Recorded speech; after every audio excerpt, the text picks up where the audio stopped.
A veces es muy complicado pensar cómo va a ser nuestro futuro o cómo nos gustaría que fuese ese futuro. Y el de nuestro trabajo, cómo se va a trabajar en nuestro país dentro de 2, 3 o 4 años.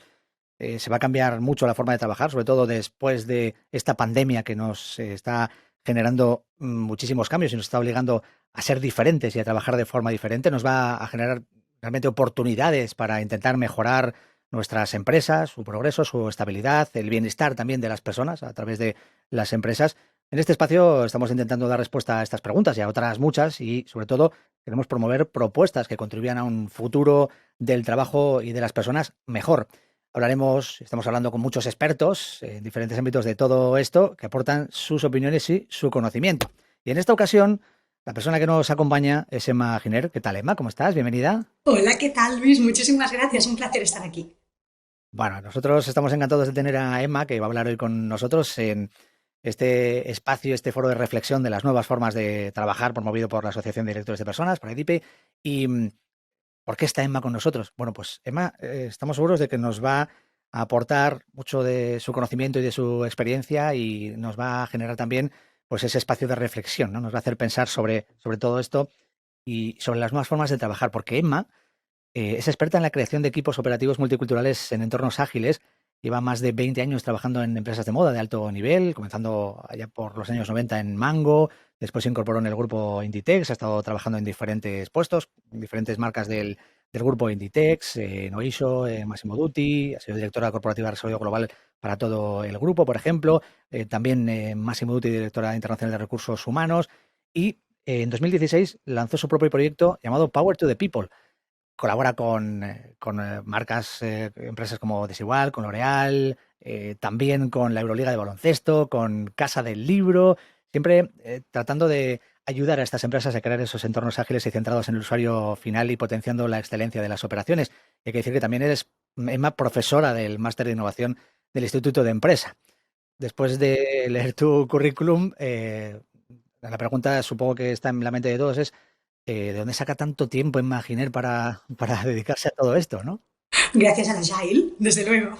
Ah, vale, pues mira, ya está, no hace falta que digas más. Luego hablamos del Agile y de muchas más cosas, ¿no? Relacionadas con estas nuevas formas de trabajo y del Agile que sin duda es ya clave, ¿no? En esa forma de trabajar que estamos ya viviendo y que debemos vivir en el futuro, esa transformación que es necesaria. Pero antes de empezar, Emma, quiero que también saludar, por supuesto, a Jesús García. ¿Qué tal, Jesús? ¿Cómo estás? Muy buenas.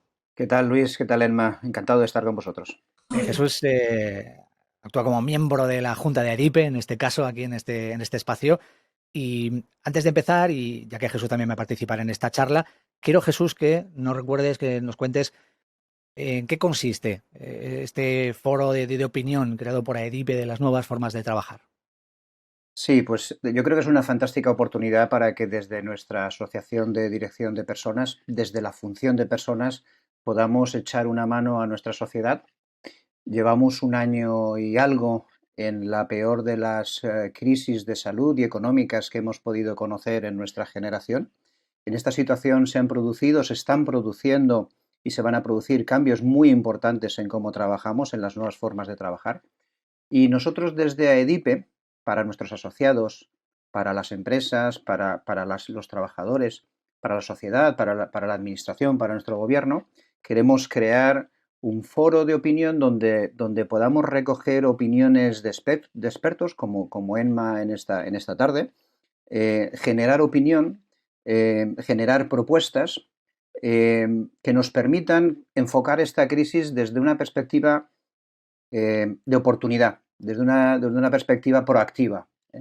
Estamos viviendo muchas cosas y la mejor manera de salir de una crisis siempre es haciendo un planteamiento de cómo puedo proactivamente aprovechar lo que me está ocurriendo.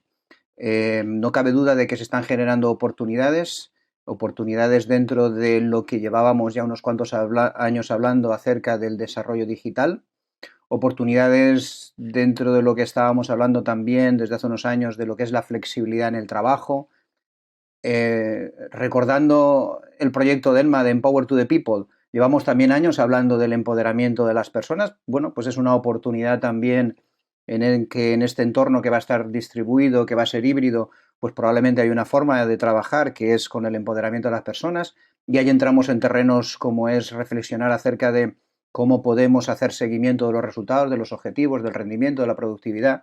Es decir, todos estos ámbitos, y no quiero entrar porque es lo que probablemente desarrollaremos ahora en los próximos minutos, desde AEDIPE queremos generar ideas y propuestas para dos palabras que yo creo que son muy, muy importantes, oportunidad y proactividad. Proactividad en las propuestas que se nos ocurran y en las ideas que se nos ocurran para trasladar a la sociedad. Perfecto. Jesús, después de esta introducción, yo creo que precisamente has dejado la pelota para que empecemos a jugar el partido, ¿no? Permitidme, en este caso, el símil futbolístico, eh, porque, Emma, empezando por esto último que nos ha Sí. dicho Jesús, proactividad, ¿no? Es quizás, vamos a mirar al futuro en toda esta charla, en todo momento, ¿no? ¿Cómo vamos a trabajar en el futuro y qué pasos se han dado y qué pasos todavía faltan por dar, ¿no? Es esencial, ¿no? Esa proactividad para poder llegar a esos nuevos entornos de trabajo, esas nuevas formas de trabajar que todos parece que tenemos en mente, pero que no acaban de arrancar, ¿no? Sí, efectivamente. Estamos en un momento fascinante, ¿no? Donde estamos viendo que finalmente hemos dejado atrás todas las estructuras organizativas más vinculadas a un siglo XX para entrar ya por fin, ¿no? De lleno, porque ya estamos en el 2021, en un modelo más 2021. Es curioso porque a nivel organizacional todavía, ¿no? Muchas instituciones, empresas estaban funcionando según este modelo, ¿no? De economía de flujo circular, no confundir con economía circular, que es otra historia, ¿no? Este modelo era el modelo que regía cómo se organizaba la sociedad en el siglo XX, donde teníamos, ¿no? Claramente, por un lado, empresas, por el otro, hogares y, bueno, mercado de producción y mercado de, ¿no? Mercado de bienes y servicios. Entonces, en este sentido, el dinero era lo que lo enlazaba todo y así, pues, fuimos creando un modelo que en su momento, ¿no? Permitió crecer a la sociedad y a las organizaciones en el siglo XX con un determinado parámetro, ¿no? Fue el gran momento en el que a nivel organizativo nos empezamos a estructurar, pues, en categorías, unos job descriptions, unos determinados grupos, etcétera, etcétera. Es cierto que eso en un momento estuvo muy bien porque correspondía a una coyuntura determinada, pero evidentemente el tiempo pasa y las coyunturas evolucionan. Y eso significa que también los modelos económicos y organizativos tienen que evolucionar también. Lo interesante es que, claro, los siglos cambian, pero claro, con el cambio de siglo no significa que automáticamente vaya a cambiar el modelo. Normalmente los cambios de modelo, como muy bien comentaba Jesús, requieren estas crisis, ¿no? Y estas crisis nos llevan a avanzar hacia una mejor versión. Y este momento en el que estamos, o momentum, ¿no? En el que estamos ahora, está muy relacionado con todo esto, con cómo vamos y cómo estamos avanzando para abrazar una mejor versión. Evidentemente, este modelo económico del siglo XX evoluciona. Yo soy personalmente muy fan del modelo que propone Kate Raworth. Kate Raworth, ella es una economista británica que de hecho colabora con Naciones Unidas. Estuvo muchos años trabajando en proyectos de cooperación con Oxfam. Y ella lanza un modelo que creo que es 100% el modelo en el que nos estamos moviendo en el entorno actual, que es el modelo que en español lo traducimos como modelo rosquilla, y ella lo llama, en inglés sale en su gran libro Donut Economics. Ahí ella habla de una cosa muy interesante, que es... habla de un nuevo tablero de juego que estructura la economía como un gran lenguaje planetario y donde la economía no es algo que sirve para crecer, sino para prosperar. Es decir, empezamos a hablar de cómo evolucionar de una manera que nos permite crecer, pero de manera sostenible, de manera respetuosa, ¿no? Y pensando no solo en esto que era como muy siglo XX, que era esta cultura como más del corto plazo, ¿no? Si me lo permitís, entre comillas, del pelotazo. Entonces, Kate Raworth habla sobre todo de dos elementos clave que para hacer crecer sosteniblemente, ¿no? La economía y toda organización, que es pensándolo a través de las personas y a través del respeto hacia el entorno. Es decir, cuando yo como organización, sea pública o privada, decido emprender una acción, me tengo que plantear, ¿no? Dos preguntas. Uno, si estoy fomentando positivamente algo relacionado con las personas, ¿no? Lo que sería el fundamento social. Es decir, detrás de esta acción mía, ¿estoy incentivando una mejor educación o estoy incentivando una mayor igualdad o estoy fomentando determinados derechos, ¿no? O aspectos sociales básicos? Esa es la primera pregunta. Y la segunda pregunta es, con esta acción que yo estoy emprendiendo como empresa, ¿estoy beneficiando al entorno? O dicho de otra manera, ¿estoy evitando dañar el entorno? Entonces, desde este doble parámetro se crea un nuevo tablero de juego donde aparecen también una manera mucho más flexible de entender las organizaciones y donde aparece también una nueva manera de entender los KPIs. Ya no es solo para yo medir el crecimiento próspero de mi organización, ya no me voy a basar solo en este KPI pensando estrictamente en ganar dinero, si me lo permitís, sino de ganar dinero de una manera sostenible. Y pensar que a lo mejor tengo que pensar antes en mi reputación como organización que no en un impacto que me permita ganar dinero en un corto plazo. Esto evidentemente marca ya un punto de inicio que cuando hablamos de cómo esto lo trasladamos a una organización es el principio, además de un principio muy ágil, ¿no? Que es cómo yo, una organización que hasta ahora estaba muy estructurada en 3 capas muy distintas, que es estrategia, táctica y operativa, ¿cómo hago que estas 3 capas que en un mundo siglo XX están como muy segmentadas, ¿no? Y con unos límites muy claros, cómo las integro de manera que la estrategia no se hace desde un entorno satélite, sino que precisamente la estrategia se hace desde la operativa, como veremos luego un poco con mucho más detalle. Vale. No, decía que era muy interesante, sobre todo como punto de partida para esta conversación, porque si vamos a intentar imaginar, ¿no? Cómo van a ser los entornos de trabajo, cuál va a ser la forma de trabajar en Sí. un futuro no muy lejano, ¿no? Vamos a intentar adelantarnos a todo eso, porque la situación nos ha acelerado mucho los procesos, pero eran procesos que estaban en marcha, ¿no? Pero, Exacto. no sé, vamos a plantearnos una empresa. ¿Cómo va a ser la forma de trabajo de una empresa de mediano tamaño, por ejemplo, de aquí a 2 años, teniendo en cuenta que si queremos unas formas de trabajo ágiles, pensando en objetivos, si lo que queremos es que haya mucha más flexibilidad laboral dentro de la empresa, tenemos que pensar en eso, ¿no? Tenemos que pensar en que más allá del teletrabajo, ya tenemos que estar dotando a esa empresa de entornos de trabajo híbridos, de esa flexibilidad, ¿no? De flexibilidad horaria. Tenemos que trabajar en varios ámbitos. No sé si tienes en la cabeza, teniendo en cuenta estos 3 o 4 elementos, una empresa que sí que aplique unas nuevas formas de trabajo y que sí que aplique todas estas metodologías, ¿cómo será esa empresa? 100%, porque al final estos puntos que mencionas, Luis, que además son ahora mismo trending topic, ¿no? En todas las organizaciones y en todos mis proyectos estoy trabajando con temas que tienen que ver con esto y con arquitectura organizacional. Al final todo esto es el reflejo, cómo se manifiesta algo que es algo mucho más profundo, ¿no? Que es cómo las empresas están asumiendo y irán asumiendo cada vez más que una empresa no es su organigrama.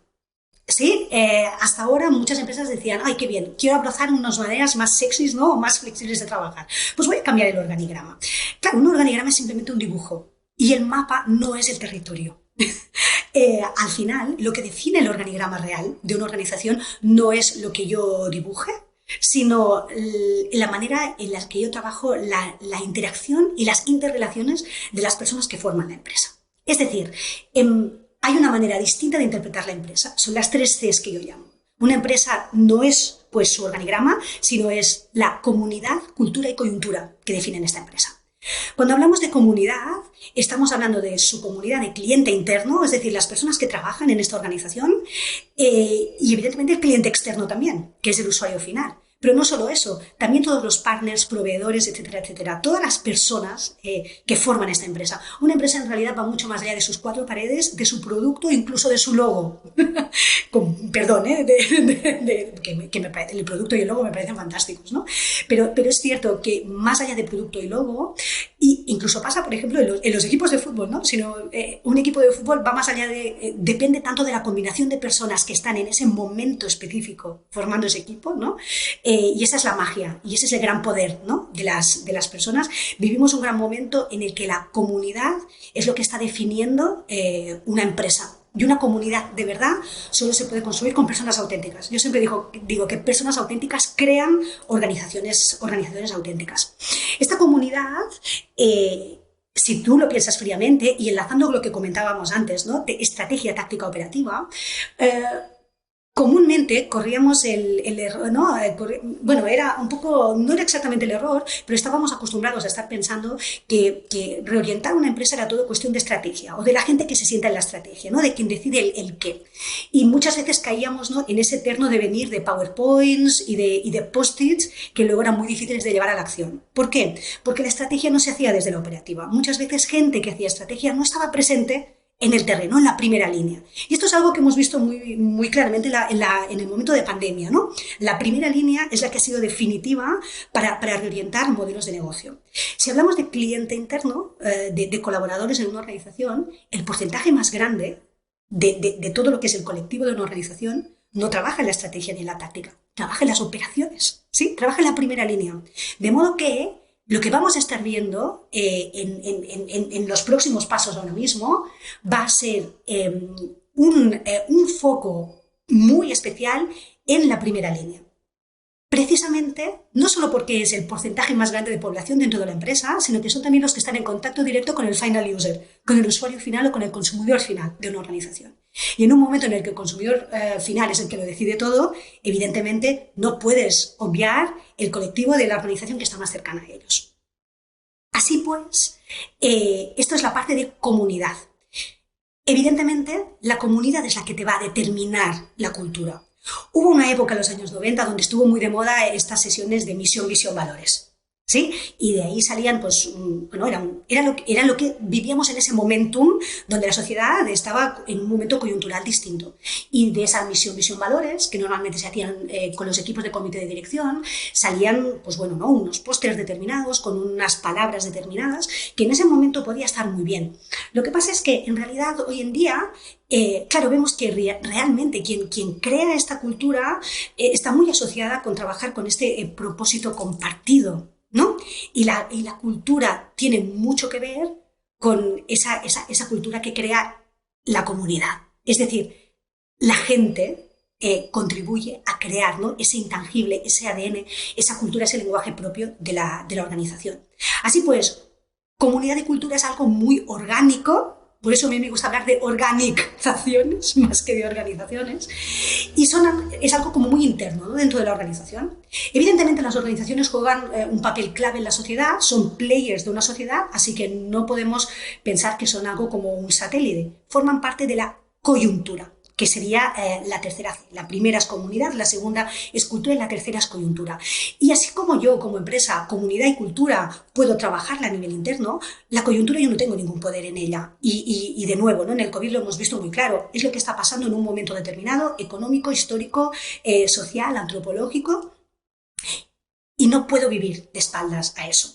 Muchas veces, sobre todo empresas más grandes, ¿no?, corporativos más grandes, pueden haber cometido, ¿no?, el error, pero bueno, evidentemente sus inercias muchas veces les llevan a esto, a estar un poco metidos en esta especie de corporate politics que te hace vivir un poco de espaldas a la coyuntura. Y cuando algo nuevo pasa, te pilla que estás en una especie de centrifugadora, ¿no?, pensando en tus propios temas.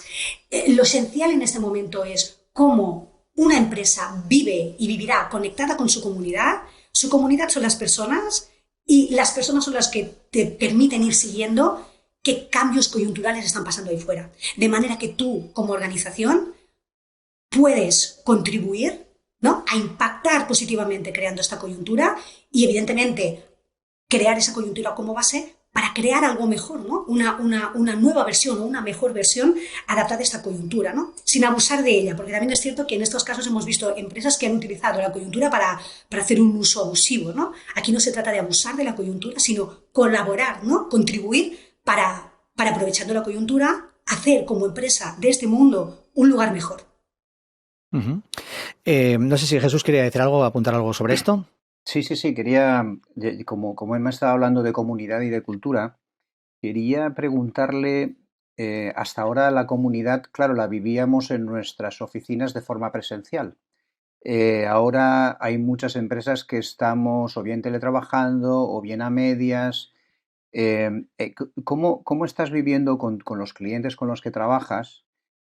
¿Cómo esa comunidad ahora está interactuando, estas personas interactúan?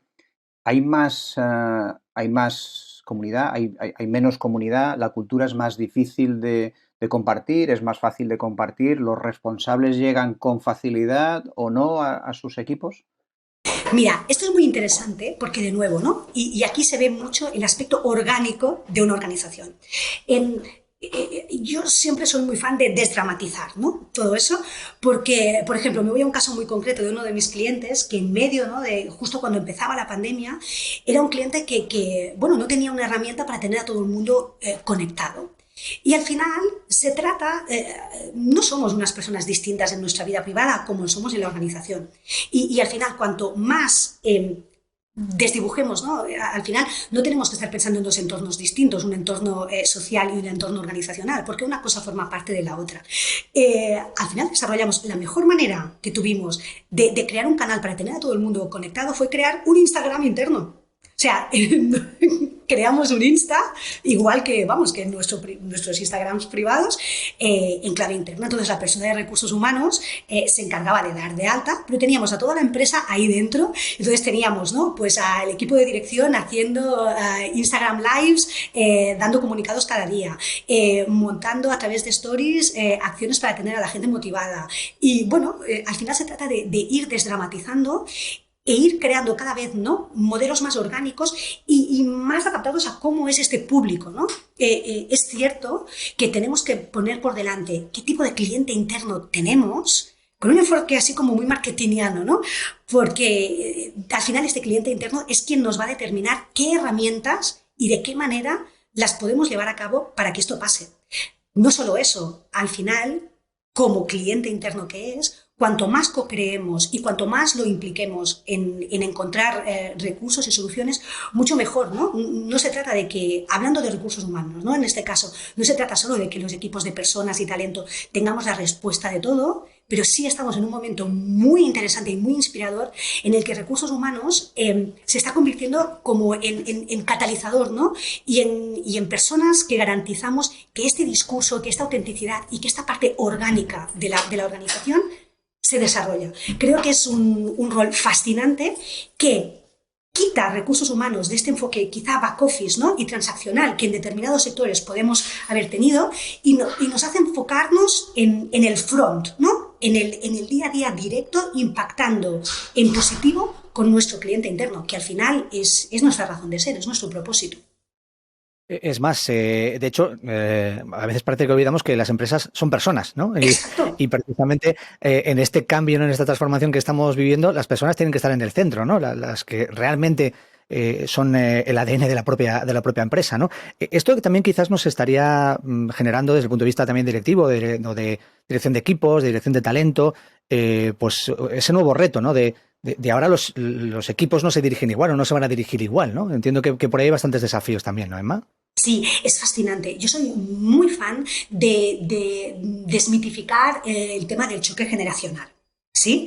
Es cierto que ha habido mucho relato y mucho storytelling que se ha centrado en buscar más las diferencias entre las distintas generaciones que estamos ahora mismo en el workplace, más que pensar en lo que nos une, ¿no? Y creo que es un momento fascinante en el que es una realidad, ¿no? Nosotros, afortunadamente, el ser humano cada vez vive más años, ¿no? En el siglo XX, pues quizá estábamos hablando de una longevidad media de quizás 70, 75 años y ahora afortunadamente pues cada vez vivimos más. Hay este libro tan bueno de Una vida de 100 años de Linda Gratton que va muy vinculado con esto y efectivamente a medida que vivimos más cambia totalmente el enfoque de cómo entendemos, ¿no?, el trabajo, la carrera y cómo la integramos, ya no cómo la conciliamos, sino cómo la integramos, ¿no? No se trata de conciliar, porque si hablamos de conciliar estamos hablando de un conflicto. Al final somos la misma persona la que en su vida privada y en su vida laboral, ¿no? Esto nos lleva a que otra historia es que evidentemente nos jubilaremos más tarde, pero eso no, eso es otro debate. También significa que evidentemente tenemos más tiempo para ir abriendo y cerrando nuevas etapas profesionales y tener, ¿no?, alternando momentos corporate con momentos emprendedores, etcétera, etcétera, ¿no? Como es mi caso, ¿no? Yo, por ejemplo, pasé 20 años muy felices en mi vida corporate y ahora desde hace 5 soy emprendedora y trabajo con empresas desde otra perspectiva. ¿Esto qué significa? Ahora mismo dentro del workplace encontramos 4 generaciones y eso, ¿no?, todos ya lo hemos escuchado muchas veces. Tenemos evidentemente los baby boomers, ¿no?, los más seniors que tenemos ahora mismo en la organización, la generación X, que sería la mía, ¿no? Los que tenemos aquí entre los 40 y 50. Luego tendríamos la generación Y, ¿no? Los treintañeros así, ¿no? Y 20 y algo. Y luego tendríamos la generación Z, que ya los tenemos en el workplace. Evidentemente las generaciones se llaman generaciones porque cada una de ellas ha nacido en un momentum distinto, económico, social, histórico, y es normal que tengan su mapa del mundo distinto. Y evidentemente, dentro de este mapa del mundo, tienen una visión de qué corresponde organizacionalmente hablando. Pues quizá una generación boomer entiende más una organización jerárquica, una generación X, pues intentamos cortar, ¿no?, un poco más estas jerarquías y creamos una cierta horizontalidad, si me permitís, ¿no?, manteniendo ciertos niveles de jerárquicos, pero borrando un poco más los silos, ¿no?, y fomentando más la comunicación interna. La generación Y, ellos introdujeron, ¿no?, fueron los principales promotores del movimiento startup y por lo tanto ellos son muy fans de una organización plana. Y luego tenemos la generación Z, que ellos son súper fans de la holocracia, ¿no? Trabajar en equipos flexibles, ¿no?, líquidos, que se montan y se desmontan, donde uno ya no es una job description ni tan solo un título, sino es un grupo de talentos y no se conforman con estar trabajando solo en un área determinada. Al final, efectivamente, para ello, exacto. Por ejemplo, muy buen punto además, Luis, una generación boomer entendía, ¿no? Yo empiezo a trabajar aquí y voy a estar toda la vida trabajando aquí, e incluso muchas veces, ¿no?, sus padres ya trabajaban en esa empresa. Los X, quizá empezamos ya a cambiar más de empresa, pero como muy fieles con nuestra profesión, es decir, yo soy recursos humanos, pues ahora pues en esta empresa y luego en otra, pero siempre dentro de recursos humanos. La gente de la generación posterior, generación Y, ellos ya se empezaron a atrever a emprender. ¿Sí? Yo, de hecho, decidí emprender gracias a un mentoring inverso que me hizo alguien que tenía 20 años menos que yo, porque yo en mi generación no estábamos formados para emprender, estábamos formados o bien para ser funcionarios o para trabajar en un gran corporate, ¿no? Y la generación más joven, ellos entienden el trabajo como una parte más de la experiencia vital. Así que para ellos no es tanto el promocionarse y no viven esto como una escalera, ¿no?, o un crecimiento vertical, sino que para ellos es una experiencia vital. Y hoy estoy en marketing y mañana, ¿por qué no quiero estar en recursos humanos? Oye, y también me gustaría echar un vistazo a IT y también me gustaría luego ver otra parte de la empresa, ¿no? Es un crecimiento más horizontal y diagonal, ¿no? Para ellos la experiencia es como un puente en este sentido. Entonces, es evidente que esta diversidad es fantástica. Cuando nosotros hablamos de diversidad, no es estar pensando solo, ¿no?, en planes de igualdad o en temas de género, etcétera, etcétera. Diversidad realmente es abrazar también todos los conceptos en este sentido, ¿no? También diversidad pensando en cómo una organización se estructura. Y lo más interesante todavía, no es que una organización sea mejor que la otra. Muchas veces clientes míos que son de organizaciones jerárquicas me dicen: Emma, es que esto de la organización jerárquica no es sexy y quiero un modelo startup. Entonces, pero les digo, bueno, vamos a ver, es que al final tu organización es jerárquica, ya no solo porque tú lo dibujes, sino también por la gente que tienes dentro. Es decir, el primer paso para aplanar una organización no es de golpe y porrazo dibujar un organigrama, sino ver hasta qué punto la gente que está dentro está dispuesto a pensar como un intraprendedor y empezar a proponer soluciones ellos, en lugar de estar esperando que las soluciones vengan de arriba, ¿no?, que es un poco, ¿no?, entre comillas. Entonces, todo esto vinculándolo, ¿no?, a las organizaciones y cómo se estructuran, cada vez más yo creo que iremos viendo organizaciones que no tienen un único dibujo. Es decir, y esto está pasando ya, nos podemos encontrar organizaciones que la sede central, por decirlo de alguna manera, ¿no?, porque es muy difícil que un gran corporate de golpe se me aplane y se me convierta en una organización de un único nivel. Tenemos que ser realistas en esto, ¿no? Pero nos podemos encontrar organizaciones donde a lo mejor, pues, servicios centrales va a tener, ¿no?, una cierta jerarquía, una cierta estructura jerárquica, y a lo mejor un departamento en concreto de esta organización va a tener una estructura totalmente plana. Simplemente porque la gente que trabaja en ese departamento entiende muy bien este código. Entonces, al final, yo creo que la evolución de las organizaciones va a ir pasando, no porque se escriba en un PowerPoint o no porque lo decidamos dibujar, sino que precisamente, ¿no? Es el poder de la gente, este power to the people, ¿no? Y es la acción y las interrelaciones de la gente como van a estar dibujando esta evolución, ¿no? En lo que a estructuras organizativas se refiere. Se me ocurre también de lo que estás comentando, Emma, decir que conforme ibas pasando por todas las edades, yo me quedaba con todas, ¿eh? Con aquello de la oportunidad, yo digo, yo me quedo con lo mejor de todas, yo creo que es la mejor decisión. Oye, en este Power to the People, ¿qué es lo que crees que las personas en nuestro país, porque cada país también puede tener una cultura un poco diferente, pero en Cierto. nuestro país, ¿qué es lo que las personas nos van a pedir? Pongamos después del verano que estemos saliendo ya de la situación de salud complicada, Sí. pero que hayamos aprendido muchas cosas durante estos meses. Entonces, ¿qué es lo que las personas crees que nos van a pedir cuando la salud ya no sea lo más importante y estemos viendo que hay un nuevo entorno con posibilidades diferentes? ¿Qué es lo que nos van a pedir? Mira, qué buena pregunta, Jesús. Cuando hablas de la salud, ¿hablas de la salud física o de la mental? ¿O de ambas? Both. Porque es cierto que un driver que cada vez va a ser más interesante, y precisamente el otro día estaba hablando con un equipo médico aquí en Barcelona que está trabajando en un proyecto internacional, la seguridad psicológica, que de momento es algo muy incipiente, cada vez va a ser más y más relevante. Es cierto que ahora lo estamos empezando a ver, ¿no?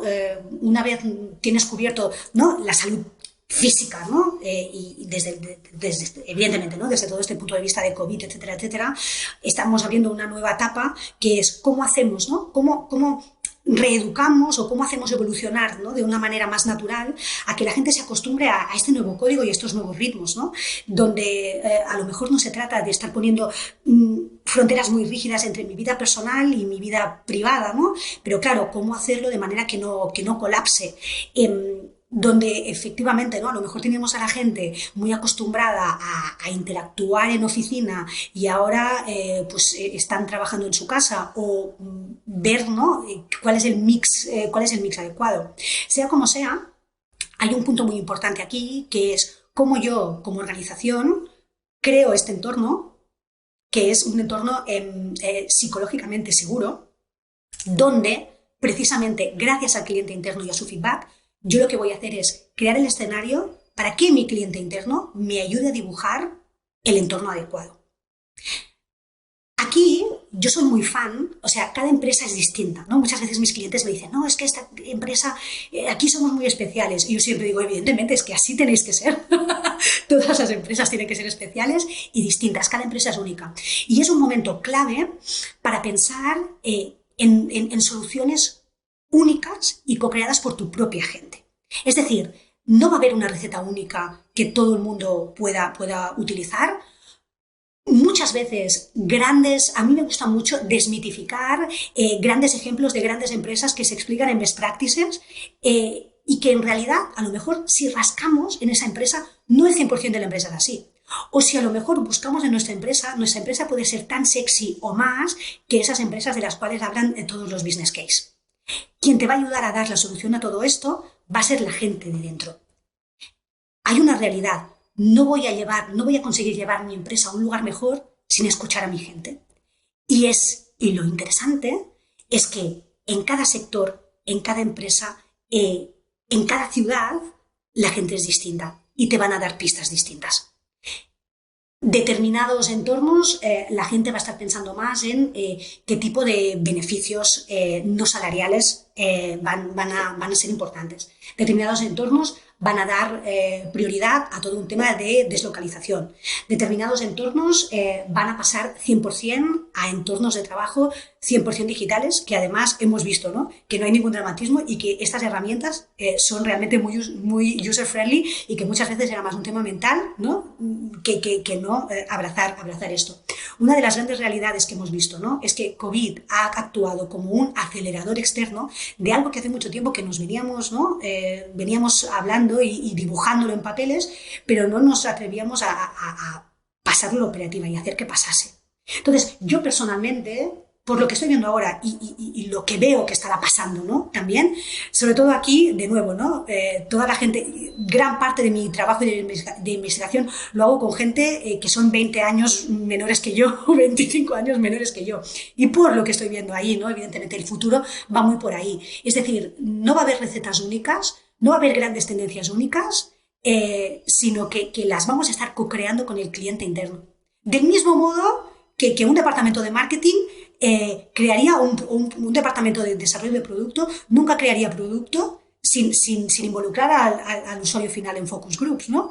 Entonces, en este sentido, nosotros también, ¿no? Como recursos humanos, en todo nuestro portfolio de recursos humanos, todas las herramientas, todo el ecosistema que nosotros vayamos a crear organizacional, aquí la clave va a ser co-crearla con el cliente interno. Que además, por otra parte, va a ser un gran boost, ¿no? Va a ser un gran potenciador. Uno de los grandes problemas que hemos tenido tradicionalmente en los departamentos de recursos humanos es que hemos estado creando herramientas, por ejemplo, sin ir más lejos, ¿no? La evaluación del desempeño, que es una herramienta muy del siglo XX. Esta palabra de desempeño es ya siglo XX. Hoy en día no se desempeña, se contribuye, ¿no?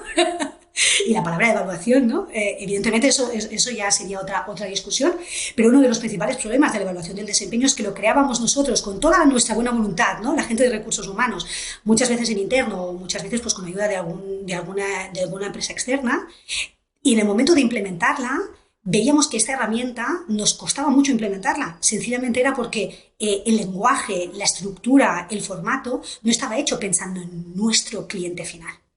Mientras que, y eso es una constante, ¿no? Y también mucho en el mundo Agile, uno de los principales mantras es esto, ¿no? Personas por delante de procesos. Entonces, aquí una herramienta, ¿no? La evolución, ¿no? ¿Hacia dónde va la evaluación del desempeño?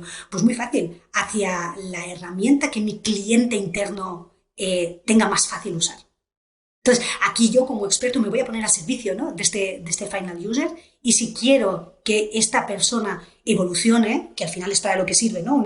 Este tipo de herramienta, ¿no? Para que se desarrolle, caramba, qué mejor que rediseñarla, ¿no? Con este final user. Así la herramienta ya está vendida, por decirlo de alguna manera. No voy a tener que empujar a nadie. Ajá. El propio Final User está desarrollando esa herramienta contigo, ¿no? Es a lo que Totalmente. Y así, los seres humanos somos así, ¿no? La gente se involucra mucho más. Es muy distinto. Yo muchas veces me dicen, no, muchos de mis clientes, guau, quiero que mi gente piensen como emprendedores. Perfecto, pues date la ocasión de hacerlo, ¿no? No se trata de este es tu job description, tu +1 es este, tu -1 es este y estás dentro de esta categoría. Esto es pensar siglo XX. Entonces, ¿qué sucede? Cuando la coyuntura ahí fuera cambia, todo este mapa y este entramado y esta cuadrícula estaba montada con otro tipo de coyuntura. Entonces, se te va a desmontar la cuadrícula también. Así pues, si tú quieres, ¿no? hacer este entorno user-centric, ¿no? people-centric, quiere decir que también, ¿no? esta persona en primera persona, ¿no? Y valga la redundancia, participa en esta co-creación de herramientas donde tú evidentemente apoyas como experto, pero donde digamos el final user, quien va a tener que accionar esta herramienta, pues eso, ¿no? Es el usuario final. Al estar implicado, evidentemente, la adopción de la herramienta es totalmente distinta. No es lo mismo que a mí me digan, mira, tienes que hacer esto, a que, oye, venga, participa conmigo y coge, ¿no? también la responsabilidad de esta herramienta. Lo estamos viendo, por ejemplo, en algo que estoy haciendo muy a menudo, ¿no? La desaparición del job description y la adopción del job crafting. Es decir, yo no te doy ya tu lista de lo que tú tienes que hacer. Involúcrate tú también, ¿no? Uh-huh. Este pensar como emprendedor, pero dentro de la empresa. Ajá. Para ir concluyendo, porque al fin y al cabo esto es un foro de reflexión, pero lo que queremos es precisamente crear una reflexión mayor, ¿no? Es decir, que al final planteemos y que los expertos dejen sus opiniones para que todos los que nos están escuchando y nos están viendo dentro del ámbito directivo, pues también reflexionen, ¿no? sobre todos estos asuntos. No sé si al final, acabo de entender, por ir concluyendo, que la nueva forma de trabajar y las empresas del futuro próximo, no va a haber una empresa tipo, una nueva forma de trabajar tipo, sino que va a depender de cada una de las empresas. Habrá tantas formas de trabajar en una empresa como empresas haya, ¿no? Y dependiendo también de cómo internamente se establezca o se estructure esa propia empresa, ¿no? Pensando en este caso en el cliente interno que es el empleado. ¿Es así, Emma? Sí, efectivamente. Y va con el momentum del tiempo. Es decir, el siglo XX pues era este modelo más command and control, ¿no? Que es en plan, pues desde aquí, desde la central, lo controlamos, lo revisamos, nos aseguramos, etcétera, etcétera, que estuvo muy bien en ese momento. Pero claro, ahora mismo estamos en una realidad donde la gente trabaja al mismo tiempo en franjas horarias distintas, en localizaciones distintas, generaciones distintas, pensamientos distintos, en un entorno que es 100 veces más rápido. El cambio siempre ha existido, desde luego, pero ahora, bueno, pues evidentemente, ¿no? Desde el Big Shift del 2009, donde aparecieron, ¿no?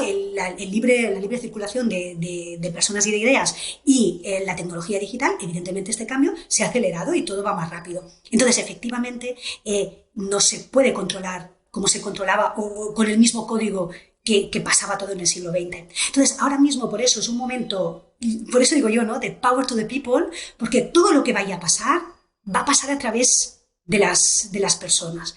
Y es un momento sobre todo de autenticidad, donde se trata de ser nosotros mismos. Si tú tienes una organización donde permites a las personas ser auténticas, va a ser fácil, ¿no? Todo el mundo desde la autenticidad va a estar trabajando con un propósito compartido. Ese propósito compartido te crea la cultura y la cultura efectivamente te abre todo un abanico a poder crear un toolkit, un ecosistema, un portfolio sostenible y accionable, que creo que es hacia donde vamos, ¿no? Es decir, está muy bien lo que comentaba, ¿no? Está muy bien los PowerPoints, está muy bien los post-its, pero la gracia del post-it es llevarlo a la acción. Entonces, estamos ahora en este momento, ¿no? Estamos en un momento que ya no es tanto de leaders, sino estamos en un momento de makers. Porque estamos en un momento de construcción y la construcción está bien que hagamos, ¿no? Visionemos, e inspiremos, sin duda, pero estamos en un momento de hacer. Y hacer significa remangarse y ponerse a andar. Sin duda. Jesús, ¿algo más que quieras comentar o preguntar antes de concluir?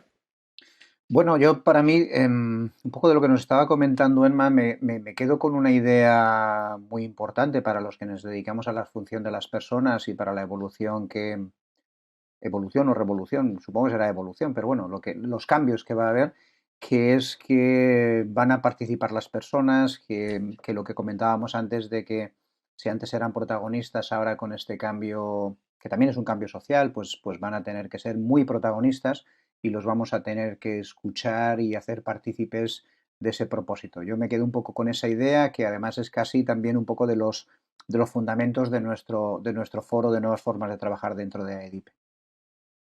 Pues con ello nos quedamos. Emma Giner, muchísimas gracias, ¿eh? Ha sido Un un placer, placer a compartir un vosotros ratito siempre. Muchas gracias por contigo invitarme. y por contribuir también a este foro de Nuevas Formas de Trabajar. Y Jesús, pues nos vemos próximamente. Gracias, ¿eh? Muchas gracias a los dos. Gracias a todos.